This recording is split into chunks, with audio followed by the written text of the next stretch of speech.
Welcome, Cyclone fans, to another edition of the Nightcap. I'm Matthias Schwarzkopf, and with me is Levi Stevenson. We are riding solo again, sort of, without Aiden. Yeah, Aiden's out again this week. He's big time in us. He's just too cool for us, I guess, now. Man is on Iowa everywhere, and he's everywhere, but not here. Aiden is Iowa everywhere, just not here. They grow up so fast. Nonetheless, we march on. And it is getting closer to the football season, and we had, unfortunately, had some more names come out this past week. Yeah, on the gambling situation. Jake Remsburg, Jarrell Brock, Hanukkah, and Isaiah Lee. All, I guess, accused of tampering with the evidence. The same thing that Hunter Duckers had. I mean, really, and at this point, tampering with the evidence is just I registered an account under a different name. That's what it is. You know, I haven't seen anything that suggests that they were like actively hindering the investigation or anything. Yeah. But unfortunately, Isaiah Lee bet on Texas to beat Iowa State. Yeah, Isaiah took the Texas money line against Iowa State. Which is just a whole new level of shitty. Like, I mean, that's crossed the line from bad decision to you're kind of a piece of shit. Like, I mean, I'm sure Isaiah is a perfectly good human being, normally, but like, especially because we heard I think if I remember correctly, he did the narration for like the video they did when they announced the Trice uniforms. Yep. And like, I'm pretty sure he did that video. Like, he was well regarded amongst everybody that I ever heard that had met him, is that he's just like a really, really great kid, does lots of good things for his family and stuff like that. But I mean, it's hard to know. It's hard to know what to do with the betting against your own team. And I would be curious now to go back and look at that Texas game and see how Isaiah Lee played. If he was really, really bad that game, then you could look at that as a thankfully Iowa State won that game pretty not handily, only if I remember, kind of smoked them. Yeah. So suck it, Texas. Horns down, baby. Well, I don't know. I'm kind of tired of talking about the whole gambling situation. The whole offseason has just been a cesspool of shit. It's been easily the least fun offseason I've had since starting to cover Iowa State. And with the gambling situation and now moving towards this season, and we're kind of right smack dab in the middle of camp, it kind of feels like we're in the same boat as we were going into the season ago, where everything is new, whether we like it or not, especially at the quarterback position. And that's what we're here to talk about today, is a little bit about the offense and what it may look like and what to kind of expect from the offense this season. And obviously, a lot of it hinders on the quarterback position and what we're going to get out of the quarterback spot. Obviously, we have barely seen Rocco Beck play. He literally has thrown for a total of 65 yards and 1 interception in his career at Iowa State in mop-up duty, and I guess getting mopped up duty by TCU last year. Yeah. So very limited action. And then obviously JJ Cole coming in as a highly touted 4-star recruit out of Ankeny. And then the addition of Tanner Hughes at the quarterback spot out of Butte Community College, which has produced some pretty decent college football players over the years as well. So a lot of unknown at the quarterback position, which we have actually even started our position previews on the website, written content there. We are through quarterbacks and running backs as of today. Wide receivers will be tomorrow. So a little bit more in depth on those pieces as well. So I guess I'll start at the quarterback spot. And we alluded to this a little bit last week, and some of the things that have come out of camp so far. But during the scrimmage that they had this past Saturday, JJ Cole and Rocco Beck both split first team reps. Neither one turned over the ball. Other than that, we really don't know much more about that. Yeah. And it's a team scrimmage. I mean, they're not hitting the quarterback. I mean, there's 1,000 different grains of salt you should probably take with that kind of thing. But they both were featured on the social media with passes to Lenoble over the weekend. There's two ways to read this around two ways to read the one guy hasn't pulled away yet, and it's either neither of them are good or neither of them are bad. How you choose to look at that, I guess, is your glass half full, glass half empty type of thing. But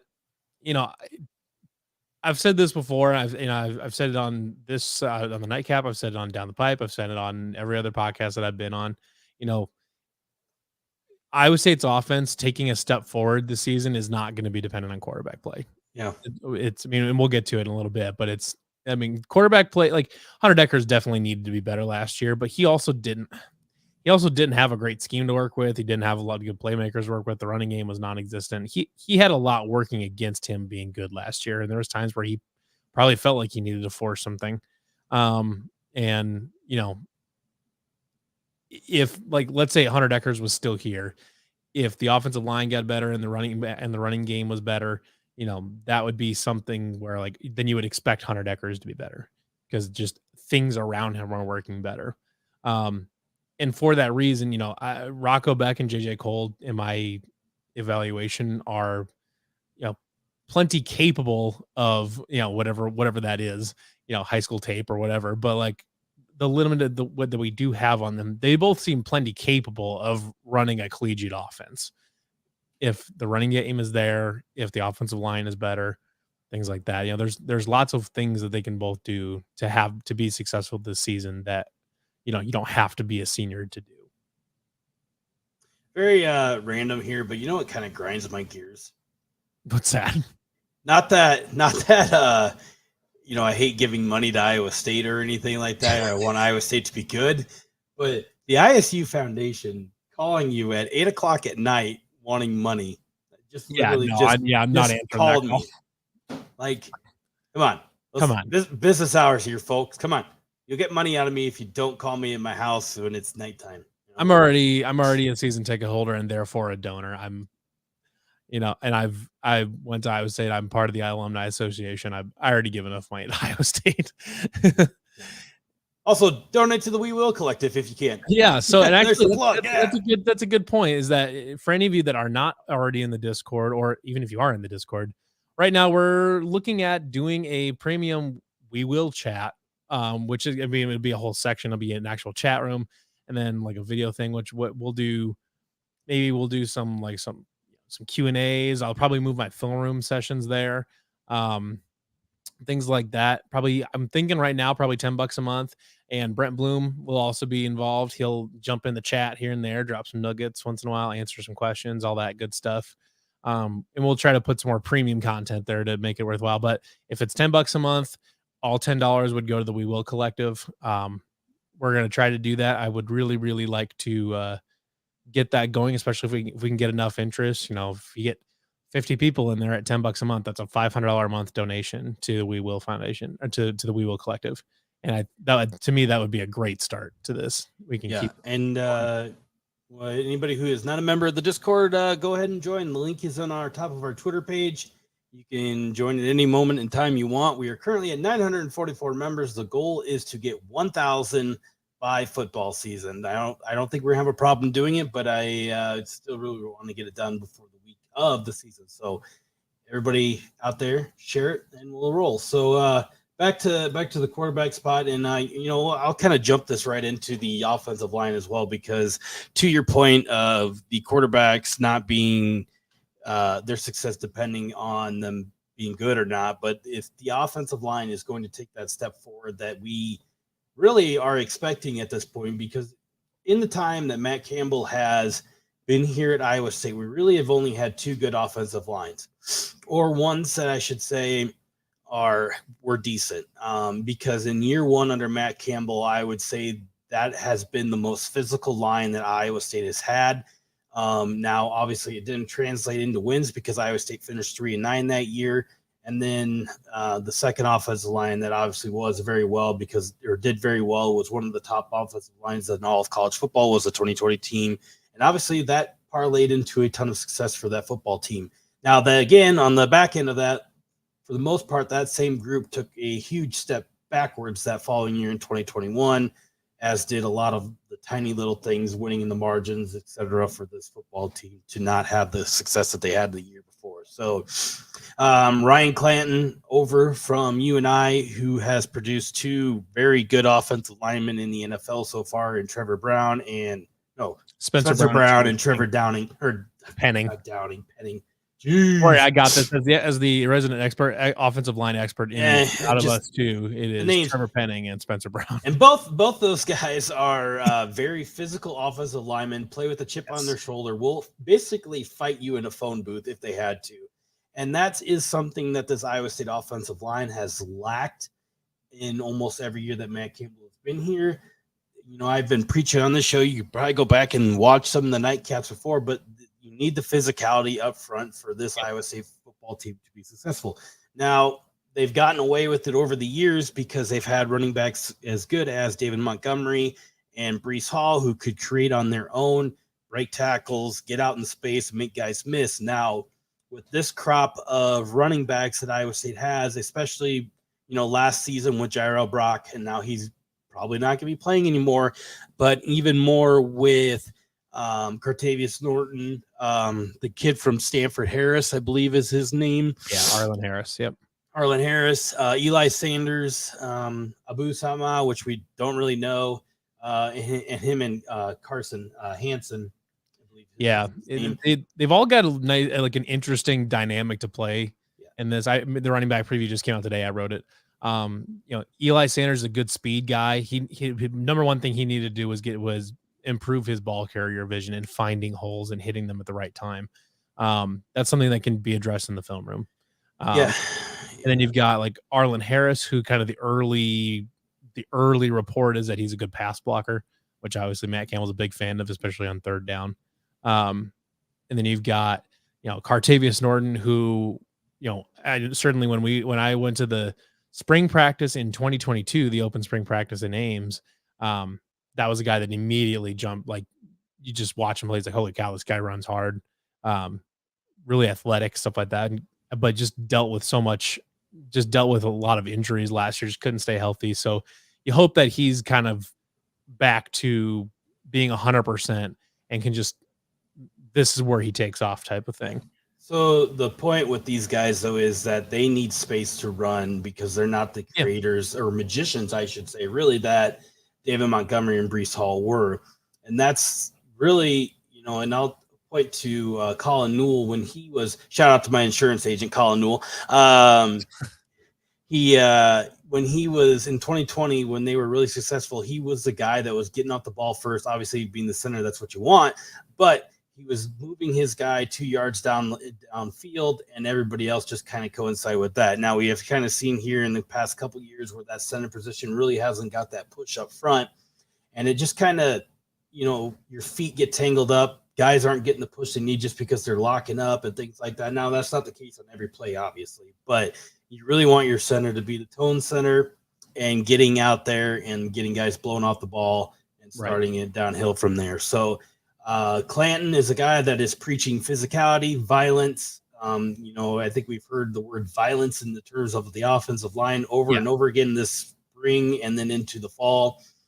And Fancy, here, your question, do we expect a step forward year one?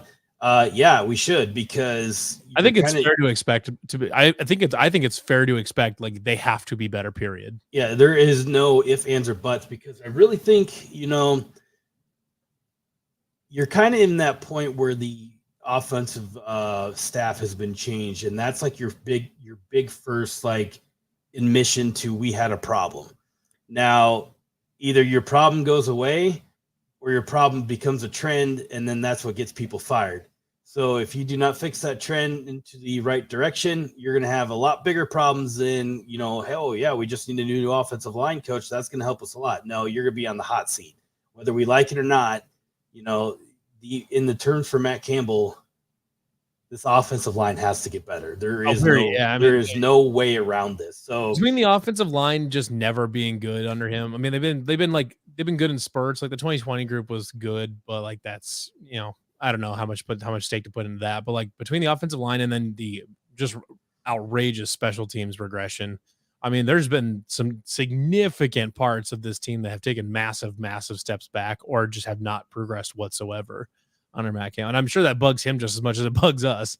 But it's one of those things where, I mean, at a certain point he's got to fix it. I mean, it is what it is. I mean, you have to call a spade, and that's the special team sucks, and the offensive line has to get better. Now, in terms of, I keep saying in terms. I need to think of some new jargon. You need some more lexicon. Anyways, but we saw Paul Rhodes when he really got into a bind. He started recruiting those JUCO guys, and that's even more of a bigger problem, I think. But at least we have seen Matt Campbell stick to his guns and getting those high school kids and have that recruit, retain, develop kind of mindset to try to fix the problem in the long term. So in terms of your long-term fix, that's probably, we have seen the recruiting of the offensive line be pretty decent, and we got some guys with size, just maybe need to round out their body a little bit more in the weight room. And obviously that's with Ryan Kagi. Reed Kagi. Man, I'm getting these names all just so close. Doesn't know any name. So close. Got a lot of Ryans on my mind right now. Next thing you know, our coach is going to be Matt Ryan. Yeah, Matt Ryan, head coach of Iowa State. Yeah. But anyways, Reed from Boise State, obviously former assistant here under the strength coaching staff before.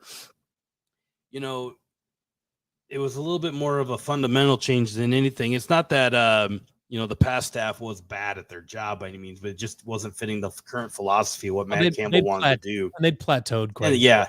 Like the guys like that needed to get bigger got bigger, and that's kind of what they got. They just got bigger, and so they just plateaued. More of an emphasis on bigger, stronger, faster kind of thing now, and that's obviously that's what it should be. But those guys that aren't going to start this season, we'll really see them come into their bodies. Obviously over this summer and then into next year with another year under the current staff, but the guys that are probably going to start this year are what they are, and a lot of them are going to be, I believe, there's going to be quite a few seniors on this offensive line. I mean, like Jared Hufford's a senior, Tyler Miller is a junior, but Brady Peterson's a junior. So we'll have Daryl Simmons has played a bunch of snaps. Daryl Simmons is a junior, and then if depending on what happens, junior. Senior. Sorry, Daryl Simmons is a senior.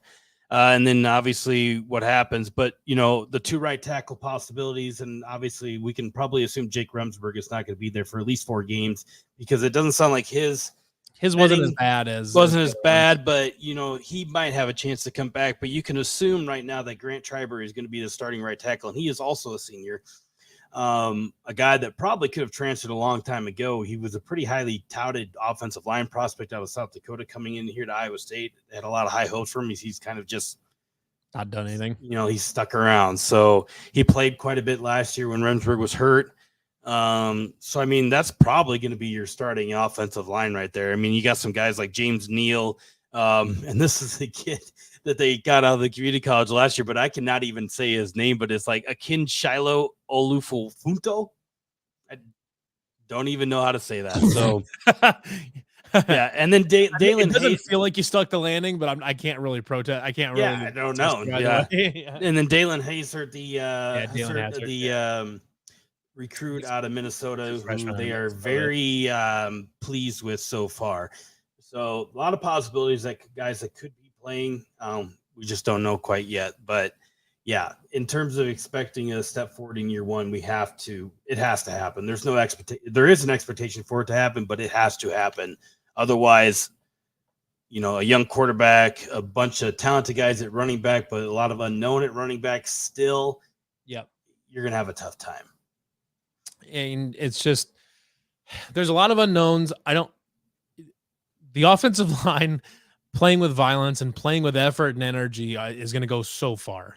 Because it can open up for the running game. When the running game opens up, Nate Scheelhaas's job gets a lot easier in his first season as an offensive coordinator. And then when the running game and the offensive scheme are open up, the passing game is going to be a lot more open. And another position group we need to talk about is wide receivers, because Xavier Hutchinson, I would, for my money, is the best receiver in school history, and he's gone. And there's Jalen Knoll. He's been here forever, and he's been good Higgins, at times, but inconsistent. Higgins, Stanley, and Knoll are going to be your starting 3 wide receivers. I would assume so. Jaden Higgins has gotten tons and tons of hype all offseason. Just he keeps consistently coming up as a guy that they're really excited about. Jalen Knoll. Demetrius Stanley was a guy that I thought could have been a lot better, and I thought he could have been better utilized as far as like in the deep passing game, because he was pretty consistent about getting open downfield on deep routes, and they just didn't throw it to him. So I I'm not sure exactly what the deal is there, but hopefully they do a better job of utilizing him, and hopefully he does a better job of getting better in the short and intermediate routes. But beyond, I mean, you can't just have the 3 though. I mean, they've got to have somebody behind himself, whether maybe it's Greg Gaines or Daniel Jackson, or you get a young guy in there like a Benny DeGoye or Jason Essex or a Karan Adams or Kai Black or something like that. They need to have more. Guys for getting Aiden Bitter out here, come on. Aiden Bitter. I don't mean to forget him, especially because I'm kind of a fan of his. There's a lot of names in that receiver room, and all of them need to step up. There isn't like I guess Jaden Higgins is the clear number 1, but right after that, maybe Jalen Knoll is the clear number 2, I guess, is the clear number 1 slot guy or the number 2 or whatever you want to call it. But, I just don't know if I've seen enough out. I don't even know if I've seen enough out of Jalen Knoll to say, this is the dude. This is the starter, period. Whatever. I don't know. They got to have someone throw the ball to. The tight ends need to do a better job of being threats in the passing game so they can take pressure off the receivers. I'm a little, I don't know if excited is the right word, but I'm like, is bullish the right term? I can tell you that both Rocco and JJ have the arm talent needed to hit people deep, especially JJ for sure. JJ's got a cannon. JJ definitely does. Rocco probably has like the arm of Brock Purdy. Yeah, so you can assume that Rocco is the same exact skill set as Brock Purdy. Brock didn't have a cannon, but he could throw a pretty good deep ball. That's pretty much what it is. Yeah. The tight ends, like obviously Deshaun Hanukkah is not going to be there. But they've hyped towards the end of the season last year, but they've hyped up Easton Dean forever. He's healthy. I know that bugs Levi a little bit, but he wasn't healthy last year. So let's see him in a fully healthy year. I think the problem with Easton Dean at tight end is a lot of the blocking portion of it, just coming from quarterback position to the tight end. Anybody can, it's probably easier to translate to catching a pass than anything, but going from quarterback to tight end and blocking is a whole nother ball game. So I think we're finally going to see what he's made of. Obviously, this year with the loss of Deshaun Hanukkah, he's going to get a lot more run of it. And then Tyler Moore there, Gabe Burkle. Yeah, Tyler Moore, played very well at Johnston in his high school career. Has just kind of been marinating for now. We just haven't really seen a whole lot for him. Gabe Burkle is there. Another one. And then you get the two, Andrew Keller, who's a highly touted Keller and out of Wisconsin. And now the hype right now surrounding the guy coming in is Ben Brahmer. Has been making plays in camp so far. They've shown him on clips already a couple times. To me, if he's already showing up on camp clips, he's taking snaps. Yeah. So there's a lot of options at tight end, but it's still a lot of unknowns. Someone's got to step up. Whatever.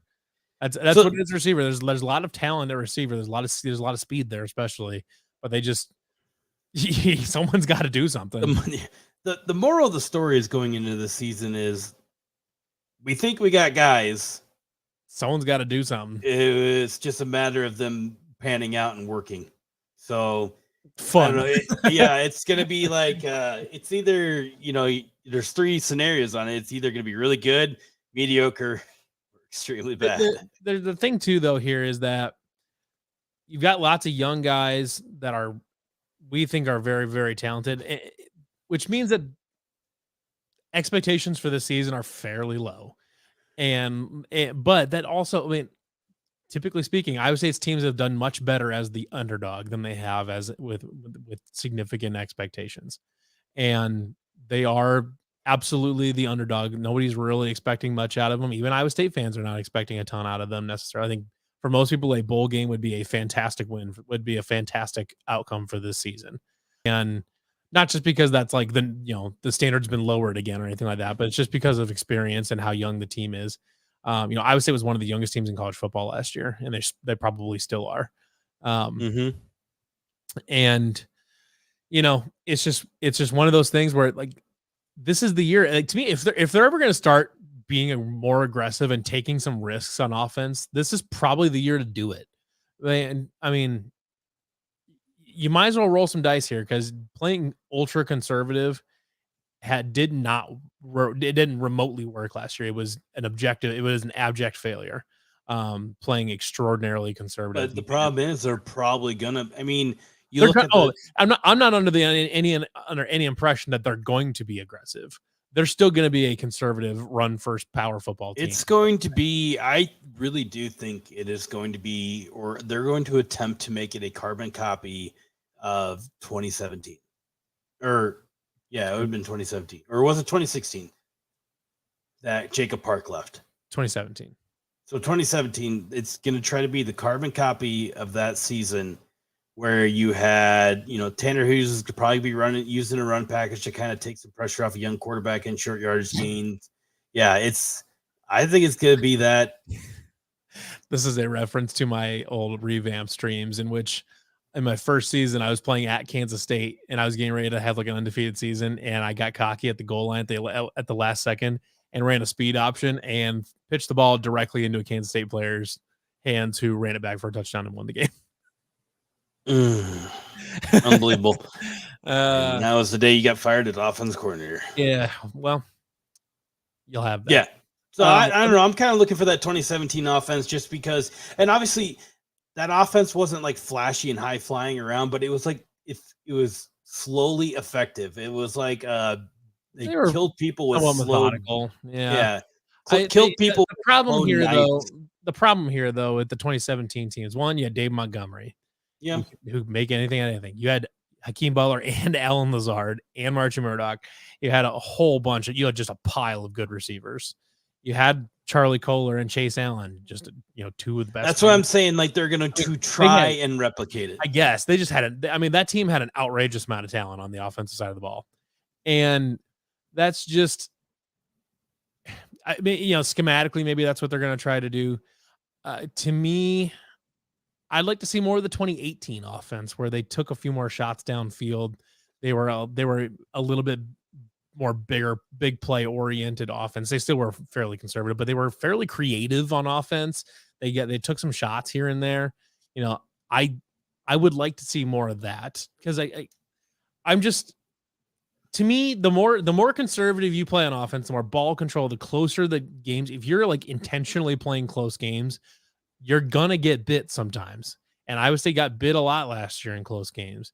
And actually, generally speaking, in the course of Matt Campbell's career, his record in once per game. The problem is if you keep playing conservative, you're gonna keep playing close games. And in close games, experience and offensive line are what come through in close games. Iowa State's offensive line in the last 5 years has been terrible, and Iowa State has no experience right now. So you need to try to get multi-score leads so that these young guys have a little bit of a cushion. I know it's easy for me to say sitting behind a desk chair, but I'm sorry. You can't just play ridiculously conservative forever and expect I just don't formula when you have no experience. I don't think you're going to get that special teams. You can't win close games if you have bad special teams. It's not going to happen. I don't think you're going to get the high flying because I don't know. We sat here last year and said, Hunter Decker's got the arm strength to open this offense up, and they didn't do it. Now, granted, they have a different offensive coordinator this time, but you also have two quarterbacks that haven't played college football really ever. Yeah, I'm not saying they're gonna do it. I'm saying that's what I think that's what they should. If this is the year that they come out and start doing air raid and chucking the ball over the yard, I will punch a cat in the face. Well, I'm not saying they need to go air raid, but like they need to. I know they need to be more vertical. They need to be more vertical. They have to, because right now that's what we thought was going to happen last year. Now, if this is the year that they do it, I will punch a cat in the face. Last year, the entire defense could stay within 10 yards of the line of scrimmage and never worry about it one bit. They played the entire game in a phone booth, and it was stupid.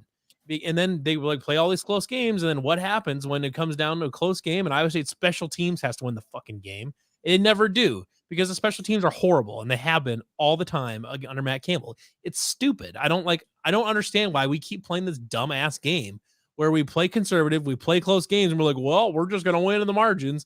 We never fucking win in the margins. We never do. It's fucking it's just ridiculous. I don't understand it.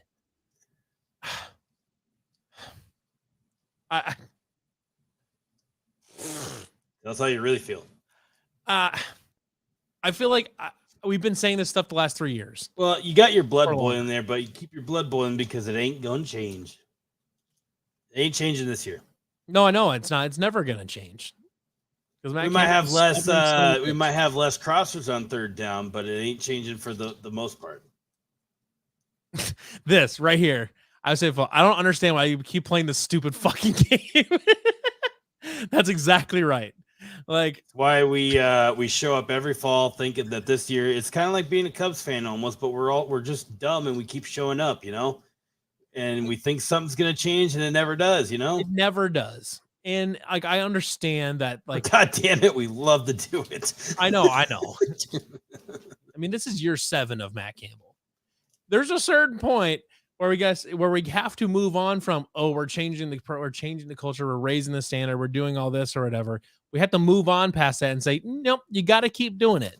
It's like college football is we're in that weird time where it's okay to love Matt Campbell, but it's also time to be super critical about what has transpired. Someone needs to actually say something and be like, we love Matt Campbell. Matt Campbell probably should have a statue outside the stadium already or whatever. But he at a certain point, you can't just get complacent and be like, wow, we've done better than anybody's ever done in the history of Iowa State. Well, I guess we can pack her up and who gives a shit? Or like, that's not how this works. You know what you could do? You could keep doing better than anybody's ever done in the history of Iowa State. Exactly right. And all the changes that they made this past offseason lead me to believe that they understand that this thing had gotten stale and you can't what they were doing wasn't working. I think that was a recognition of that. I mean, otherwise you don't get rid of 90% of your offensive staff. But and then the unfortunate thing happens. We have a nice kick in the balls by their own players, kind of screwing the team over. You know what though? From everything that I've understand is that Hunter Dekkers was not super well liked in that room, anyways. So who knows? But it's one of those things where like losing these guys that were clearly making bonehead selfish decisions. Losing those guys might be for the best. It could be addition by subtraction. Like the guys that are there are the guys that are there, and they're gonna, those are the ones that have their head on straight, and they are focused on football. We hope that addition by subtraction is the case here. Not I hope so. I mean, it is what it is. That's the silver lining version of it.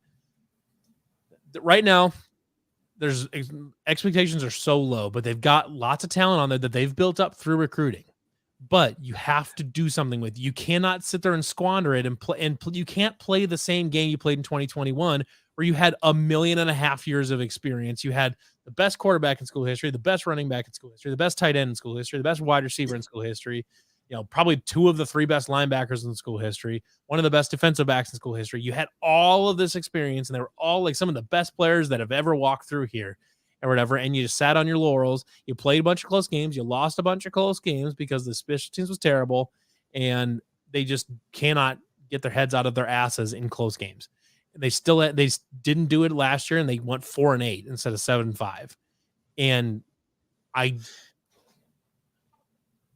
now that you have something to change. Now that you have gone on a rant, I want to go on a rant now. Go for it. I needed.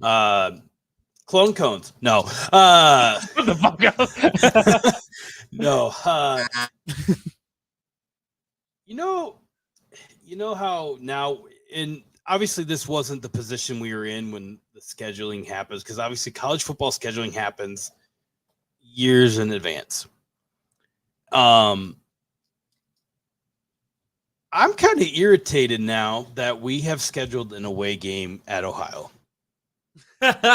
Oh yeah, because Ohio's is going to be a good team. Like they're probably going to be, they might win the MAC, which they'll probably be like a 10-2 MAC team. Take that for what it is. The MAC in some years has been really good, and some years like their top team hasn't been the greatest in comparison, just because the talent elsewhere in the MAC isn't the greatest. nonetheless, for a young Iowa State team, a game at Athens, Ohio against an experienced Ohio ball club is going to be great. Or is going to be tough. That's not why I'm upset we're scheduling Ohio. We're in this day and age where we have struggled. I shouldn't say we struggled, but there was a distinct possibility that Iowa State was going to be relegated, and that's probably not the best way to put it, but could have ended up in the MAC type of conference if things didn't shake out their way. That's a relegation. Yeah. So now we've been hearing for the last 2 years that Iowa State needs to find a way to make money. Make money. That's why they're making Chi-Town. That's why they're doing all this other stuff. Ticket price has gone up just a little bit. And then we want the We Will Collective. Then we got donations going into the football program and the other athletic departments. And we want to make money. You know what a good way to make money is? Have a home football game. We have 6 home football games this season.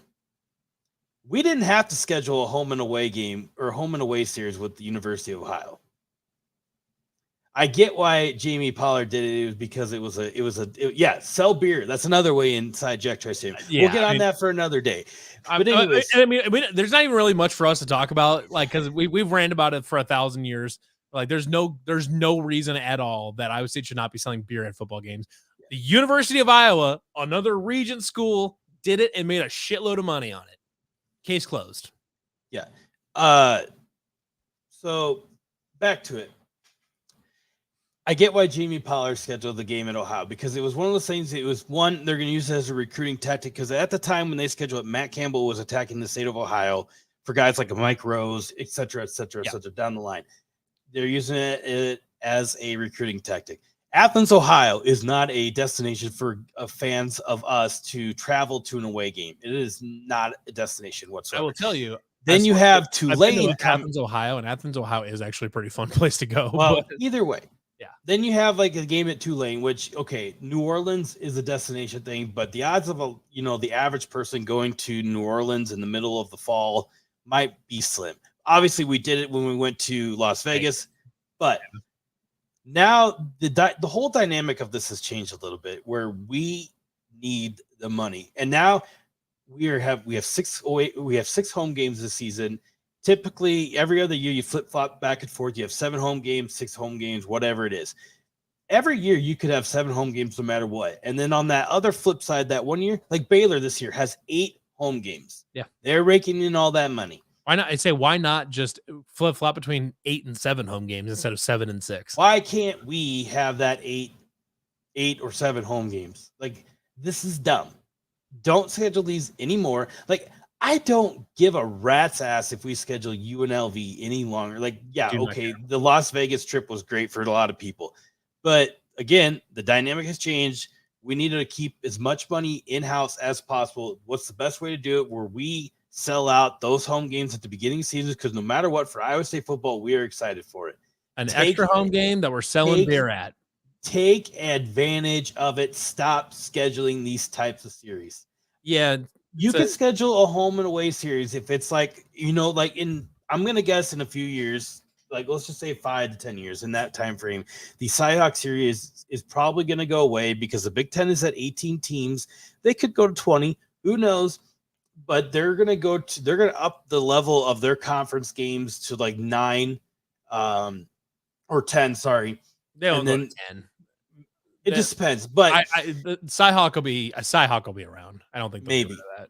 If it's not, let's just say if it's not, that's when you can schedule another home away series, but make it against somebody that's not Ohio. Okay, if you drop Iowa, you find a different Power 5 program. Yeah, exactly. That's kind of what I'm getting at. Don't schedule these stupid trips to Athens, Ohio any longer. Utilize it to build a brand exposure. Like, I get you want to have the Iowa State brand in Iowa or in Ohio for these things, but you know what makes a bigger brand? Beating Oregon on ABC at 7:00 at night. That's what builds a brand, not playing at Athens, Ohio. At the time, it was a good idea. Unfortunately, the dynamics of college football have changed. For the future, you can't change it now. For the future, don't do this anymore. Take those 8-7 home games. And then also in the same email that you send Jamie Pollard, tell him to Lick my nuts. To drop this obsession with playing BYU making BYU a protected rival. Please drop. Yeah, that's also dumb. Very stupid. Our protected rivals, no matter what, should be Kansas State. It should be Kansas State, or Oklahoma State. Pick one. I don't care. Pick one of those three, or whatever. Yep. And no matter, like, I don't care. BYU and Iowa State are cultural opposites. Do not have anything in common as fan bases or geography or anything. There's nothing in common between Iowa State and BYU. There's no benefit whatsoever to having Iowa State as a protected rival for BYU. Make BYU and Utah a protected rival. They should be playing the Holy War every year. That's the protected rival. Honestly, that Holy War is going to be fucking phenomenal. It's going to be outstanding from this side of it. Like, from just like outside looking in, it's going to be a disaster. Like, for those two. The Holy War was like they hated each other anyways, but like now you just up it up. And now it matters. Yeah, up it up a level in a conference. Now it's a conference game. I mean, Holy War in the middle of December, in middle of November. Yeah, I mean, let's go. Think of it like Cyhawk. Cyhawk is extremely annoying for like a week or two around there. Then it just kind of goes away. Like, people can kind of just let the game fade off into the rearview mirror after that, because you got conference season coming up. But if Iowa State was in the Big Ten or something like that, or the other way around, and all of a sudden Cyhawk is a conference game and it actually matters for the rest of the season, it sounds like a nightmare. And now that's the thing I always laugh at about when Utah and BYU not find themselves in. I always laugh about like Iowa and Iowa State fans and like some of the media members who think Cyhawk is toxic. It is nowhere near toxic. Try like a guy, Harvey Updike, an Alabama fan, literally poisoned Toomer's Corner trees because he hated Auburn that much. We are literally doing none of that. Like, we are not on that level of toxicity for a rivalry. Like, we are very mild compared to some of these rivalries that are out there. Like, stop being babies. I don't know. We're actually, like, at the end of the day, most, you eliminate the 10% of Twitter fans, that are out there. And that's the thing is, Iowa and Iowa State fans like get along outside of social media. I would say and Iowa fans actually generally get along fairly well. Still a very intense, heated rivalry, but it's not nearly as toxic as social media would lead you to believe it is. And I totally forgot about Harvey Updike for a while there, and like I came across YouTube about a video. Yeah, I remember. Harvey Updike. I couldn't have told you the name of the person, but I definitely remembered the. So the thing I think what caught me was like they just now released the Toomer's Corner, like where they used to throw the toilet paper over the trees. Yeah. Well, when he killed the trees initially, they replaced them, so they had to let them establish. So they didn't want anybody to roll the corner, and so I think they the first set of trees that they planted. They're like, okay, it's okay to throw the toilet paper over the trees now. Well, they started doing that. They started doing it over and over again, and eventually the trees died again because it wasn't an established tree. Now, this season upcoming, which I don't, take it for what it is. I don't know if Auburn's going to upset anybody, but the trees are back open for business down in Auburn, Alabama. There you go. The more you know. Yeah, I mean, this is a extreme. I know you're being very not facetious here, but yeah, very very facetious here.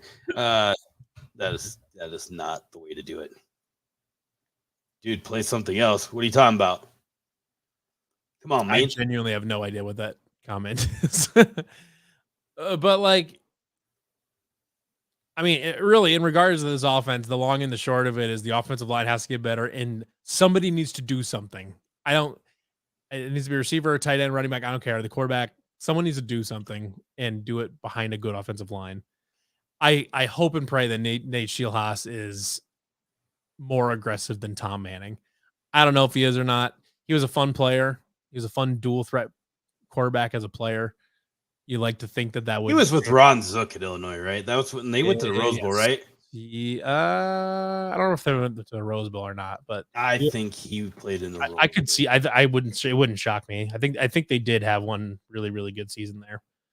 But I just, I don't know if there's really a lot more to say, but the offense and the defense are both really short conversations because the defense is so damn rock solid that there's like nothing to talk about because it's there's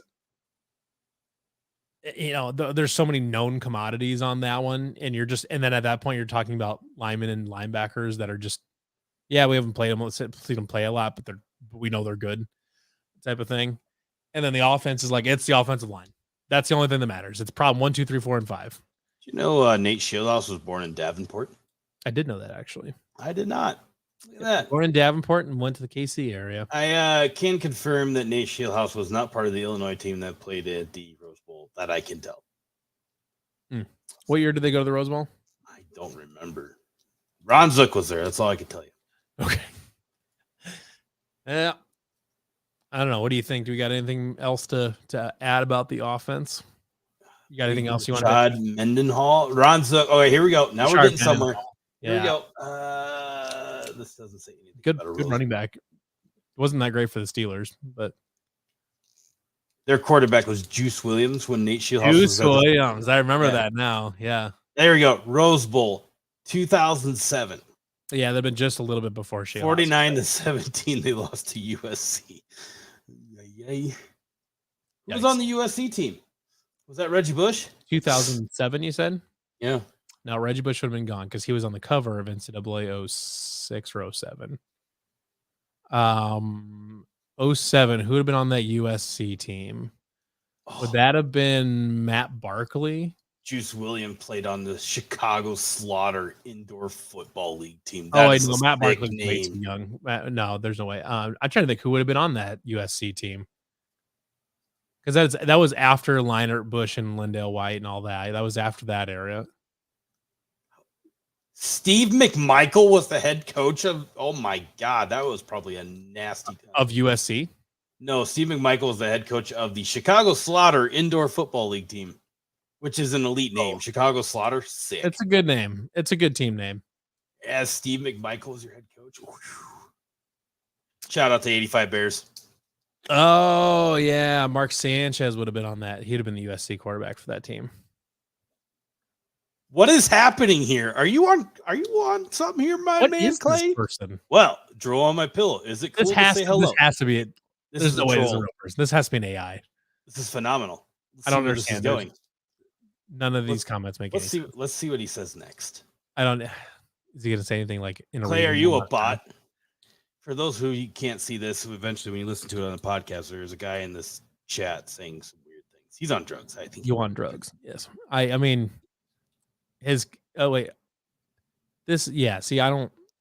He's now just said, "I'm a fool for gel," and Stool has been yelling. Oh my God! What is happening? What is this guy? Oh my God! Next week we will go on the schedule and we will go game by game and go through this. Not to keep giving Clay some, unless he says something completely off the wall. Next, we'll bring him back in. He might need help, quite honestly. Yeah, I don't know. Someone might need Clay, send Fancy your ping and he'll get you some help. Yeah. He might even personally help you. Mm-hmm. What a weirdo. Yeah. So funny thing is, it might be somebody we even know. That would be even more on par. Today I drank a lot of beers. Hell yeah.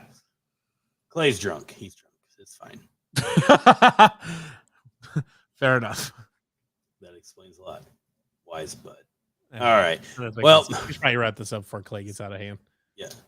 Yeah. Well, next week we will be back. Check the website for more position previews as the week rolls on here. We'll have our season predictions out next week as well. Next week we will touch base a little bit on the defense, and then we will probably go game by game really quick through the schedule and kind of give some quick predictions on that. Hopefully Aiden is back as well. And then, that'll kind of take us into the first game week of the season following next week. What in the heck is this guy saying? This is getting wild. So we're getting check that out. And then also join the Discord. Make sure you guys join the Discord. So we're going to get this to 1,000 members before the football season starts. So for myself and Levi and Clay, who is drinking a bunch of beers. Former USC quarterback John David Booty. Yes, John David Booty. When we die, where do we go? I don't know. We need to get out. Let's get out. We need to shut this thing down. Take it easy, Clay.